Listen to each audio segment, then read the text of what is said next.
Hello everyone, my name is Jyoti Rana and I am assistant professor in St. Andrews Institute of Technology and Management.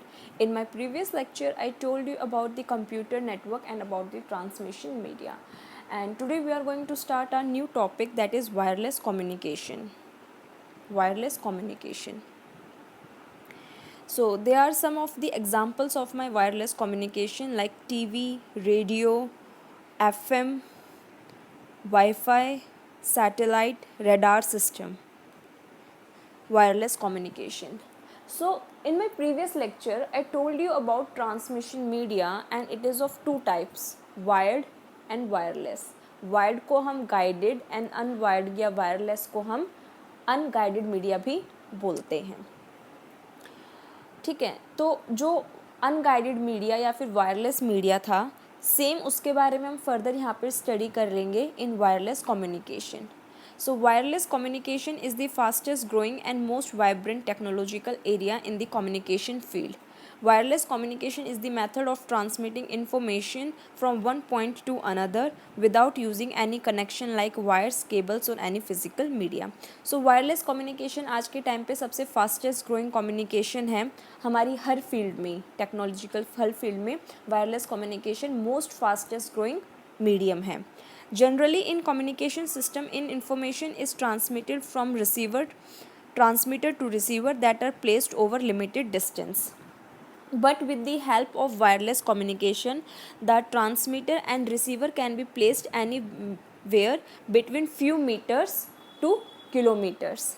Wired media क्या है? Wired media में एक range होती है, ठीक है, कि मैं एक केबल यूज़ कर रही हूँ ट्रांसमिटिंग के लिए. केबल कोई भी हो सकती है, ट्विस्टेड पेयर भी हो सकती है, कोएक्सियल भी हो सकती है या फिर फाइबर ऑप्टिकल भी हो सकती है. बट उसका एक डिसएडवांटेज होता है कि जितनी ज़्यादा मैं वायर यूज़ करूँगी उतनी ज़्यादा एक तो वायर की कॉस्ट इंक्रीज़ होगी, उसके अलावा मैं हर पॉइंट पे उसकी प्रिवेंशन नहीं कर सकती हूँ. अगर नेटवर्क मेरा बहुत बड़ा है, मेरा जो सिस्टम है, जो मेरा नेटवर्क है वो बहुत बड़ा है, तो उस फॉर्म में अगर उस सिस्टम में मैं वायर्ड मीडिया को यूज़ कर रही हूँ तो वो मेरा इतना सिक्योर नहीं है, वो इतना सेफ़ नहीं है. इवन मेरा मीडियम जो मैं यूज़ कर रही हूँ उसको भी मैं हर पॉइंट पे सेफ़ नहीं कर सकती हूँ. तो उसकी एक रेंज लिमिटेड है, उसकी कॉस्ट एक लिमिटेड है, क्योंकि जितना ज़्यादा डिस्टेंस बढ़ेगा वायर्ड की कॉस्ट भी उतनी ज़्यादा इंक्रीज़ हो जाएगी. बट वायरलेस कम्युनिकेशन में ये ड्रॉबैक एक पॉइंट तक नहीं है. वो कैसे नहीं है?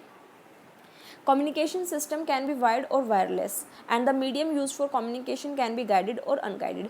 जो मेरा कम्युनिकेशन सिस्टम है वो वायर्ड भी हो सकता है और वायरलेस भी हो सकता है. उसमें जो मैं मीडियम यूज़ कर रही हूँ वो मेरा गाइडेड भी हो सकता है, अनगाइडेड भी हो सकता है. Wired communication, the medium is physical path like coaxial cable, twisted pair cable and optical fiber cable links etc. and the guides the signal to propagate from one point to another.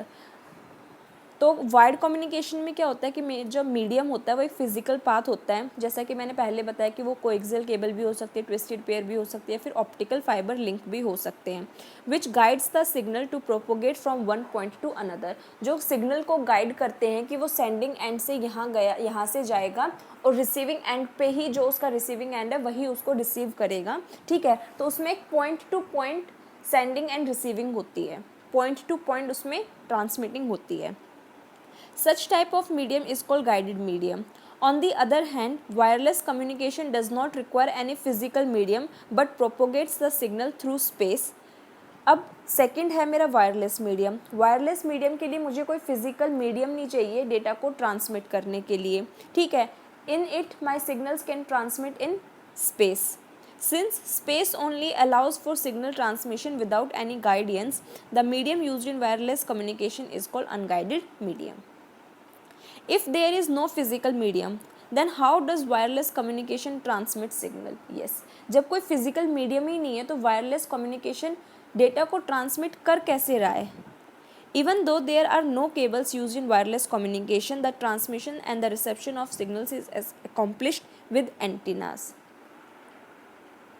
कोई transmission medium नहीं होने के बाद भी जो मेरा data send होता है और जो उसको रिसीव करता है, वो दो एंटीनास के बीच में ये ऑपरेशन परफॉर्म्ड होता है. Antennas are electrical devices that transforms the electrical signals to radio signals in form of electromagnetic waves and vice versa. These electromagnetic waves propagate through space, hence both transmitter and receiver consist of an antenna. ये कैसे काम करता है कि मेरे दो antennas हैं, ठीक है, एक सेंडिंग एंड है एंड एक रिसीविंग एंड है. अब जब सेंडिंग एंड से एक एंटीना से मेरा डेटा सेंड होता है, स्पेस में जाता है, तो एंटीना क्या करता है कि उस इलेक्ट्रिकल सिग्नल्स को, उस इलेक्ट्रोमैग्नेटिक फॉर्म को कन्वर्ट कर देता है. इलेक्ट्रिकल सिग्नल्स को इलेक्ट्रोमैग्नेटिक फॉर्म की फॉर्म में कन्वर्ट कर देता है. वो इलेक्ट्रोमैग्नेटिक फॉर्म में स्पेस में ट्रेवल करते हैं. दूसरा एंटीना उसको रिसीव करता है. रिसीव करने के बाद उस इलेक्ट्रोमैग्नेटिक सिग्नल को अगेन इलेक्ट्रिकल में कन्वर्ट करता है एंड देन उसको यूज़ किया जाता है. आई होप आपको ये चीज़ समझ में आई होगी.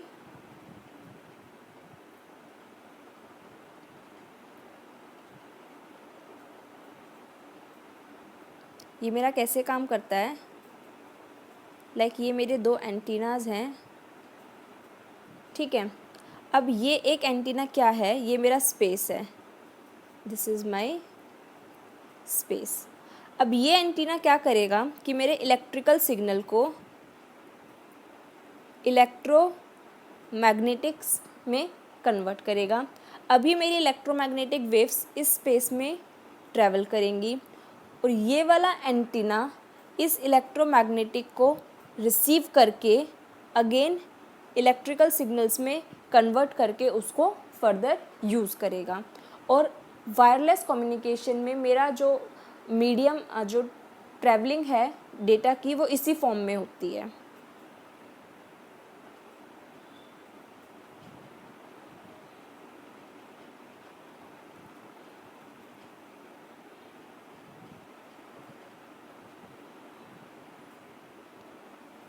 So, advantages of wireless communication. There are numerous advantages of wireless communication technology. Wireless networking and wireless systems over wire communication like cost, mobility, ease of installation and reliability. इसके advantages क्या हैं? सबसे पहले इसकी cost. The cost of installing wires, cables and the other infrastructure is eliminated in wireless communication and hence lowering the overall cost of the system compare to the wired communication system. As I told you कि wired medium में cable की cost होती है और जितना हम distance increase करेंगे wire की कॉस्ट उतनी ही ज़्यादा इंक्रीज़ हो जाती है. इसमें वो वायर की कॉस्ट एलिमिनेट हो जाती है और जब हम सिस्टम की ओवरऑल कॉस्ट निकालते हैं तो वायरलेस की कॉस्ट वायर्ड मीडियम के कॉस्ट के कंपैरिजन में कम होती है. Mobility. As mentioned earlier, mobility is the main advantage of wireless communication system. It offers the freedom to move around while still connected to network. Guided medium में क्या होता है, guided media में क्या था, वायर्ड मीडिया में कि point two point हम डेटा को सेंड कर सकते हैं. मोबिलिटी में क्या है कि ऐसा पॉइंट टू पॉइंट कोई डेटा को सेंड नहीं कर सकते. डेटा स्पेस में फ्लो करता है, ठीक है, और उसके पास में फ्रीडम होती है दैट इट कैन मूव. वो उस अपना मीडियम, अपना ट्रांसमिटिंग पाथ कोई भी चूज़ कर सकता है और still it will remain connected to the network. अगर वायर्ड मीडिया अपना पाथ चेंज करेगा तो वो ट्रांसमिटिंग मीडिया से कनेक्टेड नहीं रह पाएगा, नेटवर्क से कनेक्टेड नहीं रह पाएगा. वायरलेस में क्या है कि वो स्पेस में फ्लो करता है तो वो अपना कोई भी पाथ चूज़ कर सकता है. Even choosing the different path still it remains in the connection with network. Ease of installation.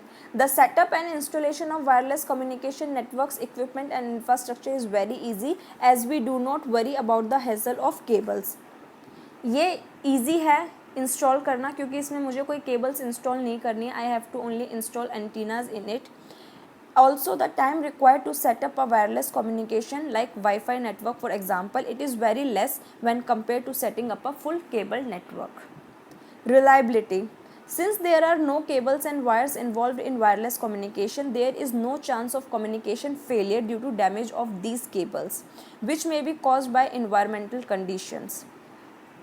Wireless communication मेरा मोर रिलायबल होता है as compare to wired media के, क्योंकि इसमें कोई केबल्स नहीं होती हैं, कोई वायर्स इंक्लूड नहीं होती हैं, ठीक है। तो इन्वायरमेंटल कंडीशंस की वजह से वो डैमेज हो जाती हैं, वायर्ड केबल्स मेरी डैमेज हो जाती हैं। वायरलेस है तो कुछ डैमेज नहीं होगा, so it is more reliable as compare to unguided media, as compared to guided media. Disaster recovery. In case of accidents due to fire, floods or other disasters, the loss of communication infrastructure in wireless communication system can be minimal. इसमें जो हम mode use करते हैं transmitting and sending end receiving के लिए, वो limited होते हैं।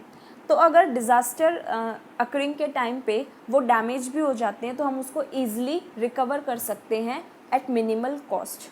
जबकि वायर्ड मीडिया में क्या होगा कि अगर कोई भी डिज़ास्टर अकर होता है तो मेरा कंप्लीट वायर फेल हो जाएगा, वर्क करना फेल हो जाएगा, और उसको चेंज करने के लिए मुझे कंप्लीट लेआउट को चेंज करना पड़ेगा, कंप्लीट उस वायर के स्ट्रक्चर को चेंज करना पड़ेगा। बट वायरलेस में ऐसा नहीं होता है।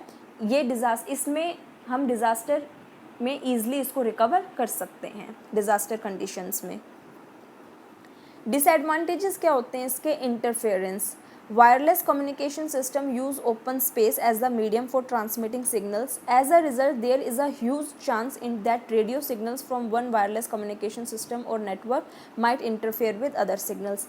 Interference क्या है कि मैंने आपको पहले ही बताया था कि जब मेरा डेटा स्पेस में ट्रैवल करेगा तो अब उसके पास में कोई फिक्स्ड पाथ नहीं है कि वो उसी के थ्रू फ्लो करेगा, ठीक है। अब वो ओपन स्पेस में ट्रैवल कर रहा है तो उसके साथ में जो इंटरफेरेंस है वो इंक्रीज़ हो जाती है। अदर अनवांटेड सिग्नल्स उसके साथ में ज़्यादा इंटरफेयर करते हैं as compared to wired medium के। So it is consider as disadvantage of wireless communication. Next we have security. One of the main concern of the wireless communication is security of the data. Since the signals are transmitted in open space, it is possible that an interrupter can interrupt the signal and copy sensitive information. Wide media में क्या होता है कि एक fixed path होता है, point two point ही data transmit होता है, तो उसमें सिक्योरिटी ज़्यादा होती है। वायरलेस में क्या है कि ओपन स्पेस है, डेटा ट्रेवल कर रहा है, any one can fetch that data, any one can use that data and any one can break its security. So it is considered as disadvantage of wireless communication. Health concern. Continuous exposure to any type of radiation can be hazardous. Even though the levels of the RF energy that cause the damage are not accurately established, it is advisable to avoid RF radiation to the maximum. कोई भी radiation अगर एक limit से ज़्यादा expose हो रही है so it will be hazardous, ठीक है। तो ये प्रेफर किया जाता है कि आरएफ रेडिएशंस को कम से कम यूज़ किया जाए। वायरलेस में आरएफ वेव्स को यूज़ करते हैं, इंफ्रारेड रेज को यूज़ करते हैं जो कि हैज़ार्डस हैं हेल्थ के लिए। So it is consider as a disadvantage of wireless communication कि जो इसके थ्रू रेज निकलती हैं वो हमारी हेल्थ को, हमारी सिस्टम्स को डैमेज कर सकती हैं। So it is considered as disadvantage of wireless communication. अब what are the types of wireless communication? TV and radio broadcast, satellite, radar, mobile system, GPS, infrared communication, Wi-Fi, Bluetooth, paging, codeless phones and radio frequency identification. So सबसे पहले radio and television broadcasting क्या है? Radio is considered to be the first wireless service to be broadcast. It is an example of simplex communication system where the information is transmitted only in one direction and all the users receiving the same data. इसमें क्या होता है कि radio और TV हमारे first wireless services हैं to be broadcast. ये एक एग्जांपल है सिम्प्लेक्स कम्युनिकेशन सिस्टम का जिसमें कि इन्फॉर्मेशन को ट्रांसमिट करते हैं वन डायरेक्शन में, मतलब सिर्फ एक सेंडर होता है और रिसीव इसको कोई भी कर सकता है। Satellite communication. Satellite communication system is an important type of wireless communication system. Satellite communication network provide worldwide coverage independently to population density. Satellite communication मेरा एक independent system है और इसको मैं worldwide use कर सकती हूँ without depending upon the number of population. Satellite communication offers telecommunication, satellite phones use कर सकते हैं, पोजिशनिंग, नेविगेशन, जीपीएस की तरह यूज़ कर सकते हैं, ब्रॉडकास्टिंग की तरह यूज़ कर सकते हैं, इंटरनेट की तरह यूज़ कर सकते हैं। Other wireless services like mobile, television, broadcasting and other radio systems are dependent of satellite communication. जितने भी हमारे अदर वायरलेस कम्युनिकेशन सिस्टम्स हैं, they all depend on satellite communication system. Then we have mobile telephones communication system. Perhaps the most commonly used wireless communication system is the mobile phone technology. आज के time पे हर कोई phone use करता है and they are wireless. The development of the mobile cellular device changed the world like no other technology. Today's mobile phones are not limited to just making cell calls but are integrated with numerous other features like Bluetooth, Wi-Fi, GPS and FM radio. So जो हमारे mobile phones हैं वो wireless हैं और वो wireless होने के साथ में वो सिर्फ कॉल्स के अलावा भी बहुत सारी वायरलेस एक्टिविटीज़ को प्रमोट करते हैं, जैसे कि फ़ोन्स के थ्रू हम अपने वाईफाई यूज़ कर सकते हैं, ब्लूटूथ यूज़ कर सकते हैं, रेडियोज़ यूज़ कर सकते हैं, टेलीविज़न यूज़ कर सकते हैं। सो मोबाइल फ़ोन्स एक अलग टेक्नोलॉजी है जिसको हम यूज़ करके एक वायरलेस टेक्नोलॉजी को यूज़ करके हम उसके साथ में बहुत सारी और भी वायरलेस टेक्नोलॉजीज़ को यूज़ कर सकते हैं सेम मीडियम के थ्रू, मोबाइल फ़ोन्स के थ्रू। Global positioning system GPS. So GPS is solely a sub category of satellite communication. तो GPS is a sub category, ये एक सब कैटेगरी है सैटेलाइट कम्युनिकेशन की. GPS provides different wireless services like navigation, positioning, location, speed, etc. with the help of dedicated GPS receivers and satellite. तो GPS क्या करता है कि वो बहुत सारी सर्विसेज को प्रमोट करता है लाइक नेविगेशन मतलब रास्ता दिखाना, positioning, location, speed etcetera. Then we have Bluetooth. Bluetooth is another important low range wireless communication. Bluetooth एक अगेन वायरलेस कम्युनिकेशन है बट इसकी जो रेंज है वो बहुत कम होती है, like within few meters you can say. It provides data, voice and audio transmission with a transmission range of 10 meters. इसके थ्रू हम डेटा को ट्रांसमिट कर सकते हैं, डेटा, वॉइस एंड ऑडियो को ट्रांसमिट कर सकते हैं within 10 meters only. Almost all mobile phones, tablets and laptops are equipped with Bluetooth devices. Every mobile phone, tablets and laptops जो हैं उसमें हम Bluetooth device को यूज़ कर सकते हैं. They can be connected to wireless Bluetooth receivers, audio equipments etc, cameras etc. और इसको हम और भी चीज़ों के साथ में कनेक्ट कर सकते हैं लाइक कैमरा हो गया, ऑडियो इक्विपमेंट्स हो गए and etcetera. Paging. Although it is considered an obsolete technology, paging was a major success before the widespread use of mobile phones. Paging एक पुरानी टेक्नोलॉजी है जिसको हम ओल्ड टाइम में अर्लियर यूज़ किया करते थे. मोबाइल फ़ोन्स आने से पहले पेजिंग ही यूज़ की जाती थी. Paging provides information in the form of messages and it is a simplex system that is the user can only receive the messages. इसमें सिर्फ जो डेटा ट्रांसमिट होता है वो सिर्फ मैसेजेस की फॉर्म में ही सेंड होता है. जो रिसीवर इसमें डेटा रिसीव करता है वो सिर्फ मैसेज के फॉर्म में रिसीव करता है. Wireless local area network. So wireless local area network और wifi is an internet related wireless service. Wifi हर कोई अपने घरों में या फिर मोबाइल फ़ोन्स में यूज़ करता है. It is related to an internet से रिलेटेड है ये मेरी technology. Using wireless different devices like laptops and mobile phones can connect to an access point and access internet. Then we have infrared communication. Infrared communication is another commonly used wireless communication in our daily lives. It uses the infrared waves of the electromagnetic spectrum. Infrared communication is used in remote controls of TV, cars, audio equipments, etc. Infrared communication क्या है कि जब मैं अपना TV on करती हूँ with the help of remote, AC on करती हूँ with the help of remote, so वो एकदम से रिमोट की वजह से कोई भी डिवाइस कैसे ऑन हो जाती है, तो उसके थ्रू एक इंफ्रारेड वेव ट्रैवल करती है उस मीडियम से मेरे दूसरे मीडियम के थ्रू, ठीक है, थ्रू तक, जो उसको अटेंड करती है और उसके अकॉर्डिंग अपना एक्शन परफॉर्म करती है. इसकी रेंज जो है वो कम होती है. ये इसको हम within like infrastructure, within some infrastructure ही यूज़ कर सकते हैं. इंफ्रारेड को हम सनलाइट में, डे लाइट में यूज़ नहीं कर सकते हैं. और ये वॉल्स के थ्रू पेनिट्रेट नहीं होती हैं, ये विद इन अ कैंपस या विद इन अ बिल्डिंग और वीकेंड से विद इन अ रूम ही काम करती हैं।